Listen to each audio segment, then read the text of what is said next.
Okay, so this is a conversation that's happening right now. So one of this therapist's very first conversations with me was about work-life balance. And don't overdo yourself. You're going to burn yourself out. You're going to stress yourself out. You're going to hate this profession within 3 to 5 years. Don't go home and study the profession. Stop reading. Make sure you have hobbies outside of this profession. Dude, don't put your limitations on me, right? Because you can't do it doesn't mean I can't do it. Because you don't want to do it doesn't mean I don't want to do it. Right? And so, I was really pissed off with this person at that time because, like, to me, that's somebody who's not passionate about the profession, or he has other stuff that takes priorities over what he's doing for a living, which is fine if that's what you want, but don't put your values on me because I don't live like you. I don't have your values, right? And when I was a student, literally, when I was a student at that clinical, I'd go in there, I'd work from, let's say, 8:30 to 5. I'd go to Panera, and I'd read till 9, right? Go home, do it again the next day.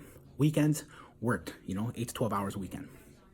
Same thing, putting in 10, 12, 14-hour days, just physical therapy. But because that CI wasn't doing it, he didn't believe that I should be doing it. And that, to me, that's a big downfall, is for me to put my values onto you, right? I tell you many a times, I don't care what you do, right? It's your choice. It's your life. You be happy with what you do. I'm not going to tell you that you got to go home and study 5 hours a night like I did, right? Because that's what I do. That's how I lived. That's how I enjoyed doing my things. I like to work my way up the ladder, right? But I'm not going to tell you that you have to do it because that's me imposing my values on you. And you're not me. So you shouldn't live my values, right? I think my values are awesome, but they're awesome for me. They're probably not awesome for you, right? My experiences create who I am, right? I had a chip on my shoulder. I don't belong here. I need to push myself further and harder, right? If you didn't come up with the same experiences and you don't have the same values, you don't have to live like that, right?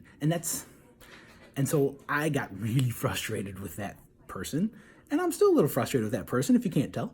And so I do my best. There are some people that I just avoid, right? And that's a person that I just avoid because I realize that my values don't match that person's values. Even after I have a family and I'm still doing, family, house, bills, life, right?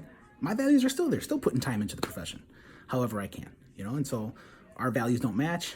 I'd rather just avoid that person. They say that you're the average of the 5 to 10 people that you spend your time around. Well, why would I want to spend my time around that person who's going to pull me down, right? So yeah, don't even tell that person you saw me. Don't tell that person you know me.